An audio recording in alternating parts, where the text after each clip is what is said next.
बिस्मिल्लाहिर्रहमानिर्रहीम। अस्सलाम वालेकुम जी, क्या हाल हैं आप सबके। उम्मीद है कि आप सब खैरियत से होंगे। आज मैं बनाने लगी हूँ पेशावरी चपली कबाब।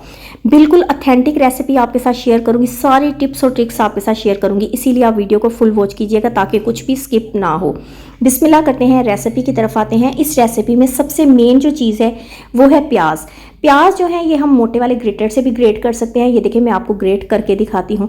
प्याज जो है इस रेसिपी में बहुत अहम होते हैं, बहुत अच्छा फ्लेवर आता है इस रेसिपी में प्याज़ों का। ये देखिए मैं ग्रेट कर रही हूँ, मैं आपको ग्रेट करके दिखाती हूँ। ये भी बहुत ईजी तरीका है। अगर आपके पास चॉपर ना हो तो आप इसकी मदद से मोटे वाली साइड से आप ग्रेट कर सकते हैं, बट चॉपर नहीं है, हैंड ब्लेंडर है आपके पास, इससे भी हम प्याज को चॉप कर सकते हैं। प्याज को हमने बारीक बारीक ज़रा काट लेना है और इस तरह से एक दो बार हम इस तरह नीचे करेंगे, इजीली ये हमारे ब्लेंड होना स्टार्ट हो जाएंगे। मतलब ये बहुत ही अच्छे तरीके से ये ब्लेंड हो जाएंगे, चॉप हो जाएंगे। ये देखें फ़ौरन से चॉप होने लग गए। अब मेन काम आता है कि इनके अंदर जो पानी है ना वो हमने लाजमी निकालना है। अक्सर लोग पानी नहीं निकालते हैं जिसकी वजह से उनके कबाब टूटते हैं। पानी मेन है, इसकी वजह से कबाब हमारे टूटते हैं। अच्छे से हमने पानी को निकालना है। ये देखें मैंने कपड़े पर रखा है, फ़ौरन से पानी कितना ज़्यादा निकल गया। अब हमने मलमल का कपड़ा ले लेना है और इस तरह से सॉफ्ट हाथों के साथ हमने दबाना है। कोशिश करनी है कि जितना भी प्याज़ों में पानी है वो सारा निकाल लें।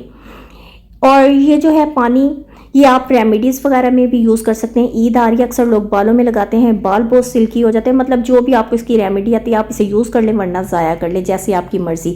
अब जनाब भाई ये जो प्याज थे उसका गूदा आप देखें कि 3 प्याज मैंने लिए थे, कितना कम उनका गूदा जो है, प्याज जो है वो कितने थोड़े निकले हैं, मतलब हाफ कप तकरीबन निकले हैं। अब आ जाती है बारी कीमे की। कीमा हमने चर्बी वाला लेना है। 2 से 3 बार हमने कीमा पीसने वाली मशीन में से गुजारना है ताकि ये फुल अच्छे से पिसा हुआ हो। इसके अंदर चर्बी होगी, बहुत अच्छे हमारे कबाब बनेंगे। अब जनाब हम आते हैं टमाटरों की तरफ। टमाटर जो है इसके मैंने बीज निकाले हैं क्योंकि बीजों के अंदर बहुत ज़्यादा पानी होता है।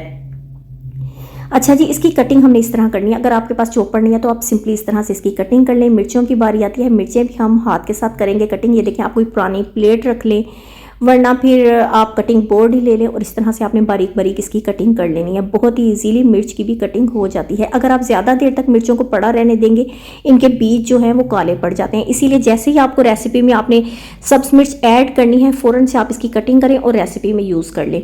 अच्छा जी, ये मिर्चों की भी कटिंग हम झटपट से कर लेते हैं। सारी चीज़ों की 1 बाय 1 हम पहले चीज़ें जो हैं वो रेडी करेंगे, फिर उसके बाद हम रेसिपी बनाने की तरफ आएंगे। अच्छा जी, तकरीबन सारे काम हो गए। अब हमने ये जो कीमा है इसे हमने लिया एक बाउल में ऐड करेंगे। अब आपने मेन सारी चीज़ों को नोट करना है। कीमा तकरीबन मेरे पास आधा किलो है। इसमें हम डालेंगे प्याज जो कि अभी हमने पानी निकाल कर रखा हुआ था, प्याज इसमें ऐड कर देंगे। और जनाब इसमें अब मज़ीद हम ऐड करेंगे टमाटर। टमाटर भी हमारे बहुत ही अच्छे से चॉप हो चुके हैं, हल्के हल्के इनके दाने नज़र आ रहे हैं। जब इन्हें मिक्सिंग करेंगे ये जो टमाटर खड़े खड़े हैं वो भी मिक्स हो जाएंगे। सब्ज़ मिर्च ऐड करेंगे। 4 से 5 मैंने सब्ज़ मिर्च ली थी। 2 टेबलस्पून मैंने बारीक कटा हुआ सब्ज़ धनिया लिया है। 1 टेबलस्पून मैंने अदरक लहसुन का पेस्ट लिया है और 1 अदद मैंने अंडा लिया है। और जनाब ये है दर दर किया हुआ, क्या से कहते हैं, मोटा कुटा हुआ सब पिसा सूखा धनिया मैंने ऐड किया है। 2 टीस्पून ही चिली फ्लेक्स ऐड करेंगे। हाफ़ टी स्पून हल्दी ऐड करेंगे। अपने फ्लेवर के हिसाब से हम इसमें नमक ऐड करेंगे। हाफ़ टी स्पून ही हम इसमें ज़ीरा ऐड करेंगे। हाफ़ टी स्पून हम इसमें पिसा गरम मसाला ऐड करेंगे। 1 टेबलस्पून हमने इसमें अनारदाना पिसा हुआ ऐड करना है। धोकर अच्छे से पीस लेंगे अनारदाने को, वो इसमें ऐड करेंगे। 2 से 3 टेबलस्पून हम नॉर्मल जो घर में गंदम का आटा होता है वो हम इसमें ऐड करेंगे। ये सारी चीज़ों की अब हमने मिक्सिंग करनी है। इसकी मिक्सिंग बहुत अहम होती है। मतलब आपने 5 से 10 मिनट तक इसकी अच्छे से मिक्सिंग करनी है। ये देखिए मैंने अच्छी सी मिक्सिंग कर लिया, आपको नज़र आ रहा होगा ये अच्छे से जुड़ चुका है। लेकिन अगर ये ना अच्छे से जुड़ा हुआ हो, आपको फील हो कि हमारे कबाब टूटेंगे, एक कबाब आप बना लें, तवे पर पका लें। अगर आपको लगे कि नहीं जुड़ा हुआ तो आप दोबारा से इसकी मिक्सिंग अच्छे से करें, आटा इसमें ऐड करें तो ये इंशाल्लाह जुड़ना स्टार्ट हो जाएगा। कबाब बनाना स्टार्ट करते हैं। बहुत अच्छे से हमारे कबाब जुड़ चुके हैं। किसी भी शेप में आप कबाब बना सकते हैं। ये देखिए ओवल शेप में मैंने बनाया था, लेकिन नॉर्मल मैं टिक्की वाली शेप में बनाऊंगी। हाथ में एक बॉल बना लेंगे, उसके बाद हमने हाथ से दबाना है और कोशिश करनी है कि फुल बारीक हम इस टाइम पर ये टिक्कियाँ बनाएं, क्योंकि ये जब पक जाती हैं थोड़ी थोड़ी मोटी हो जाती हैं, इसीलिए फुल बारीक बनाएंगे। और इनकी कोई टेंशन नहीं है कि ये मोटी हो, बारीक हो, कच्ची रह जाएंगी। हमने फुल बारीक बनानी है। इसके अलावा ये कि ये ऑयल में जाएंगी। बहुत अच्छे से हमने गूंदा हुआ है। कीमा हमारा बहुत ज़्यादा बारीक है जिसकी वजह से फ़ौरन से पक जाएगा। इस तरह से हमने जनाब तवे पर ज़्यादा सारा ऑयल डालना है, 1 बाय 1 टिक्कियों को बनाकर रख लेना है। और इस तरह से जैसे ही हमें फील हो कि एक साइड का कलर चेंज हो चुका है, फिर हमने दूसरी साइड इसकी साइड को चेंज करना है। और कम से कम आपने एक साइड पर 2 मिनट तक रखना है। ऑयल हमारा अच्छे से गर्म होगा, झटपट से हमारे कबाब बनते जाएंगे और बहुत ज़्यादा जूसी और टेस्टी रेडी होंगे, अंदर से बहुत ज़्यादा सॉफ्ट होंगे।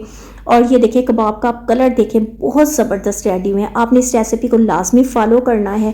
और जनाब आपने मुझे कमेंट में ज़रूर बताना है आपको मेरी रेसिपी कैसी लगी। अगर आप नए हैं तो मेरे चैनल को सब्सक्राइब कर ले। आप इसकी फाइनल लुक देखें, बहुत टेस्टी हैं। यकीन करें वॉइस ओवर करते हुए भी मेरे मुंह में पानी आ रहा है, जितने ये टेस्टी बने थे।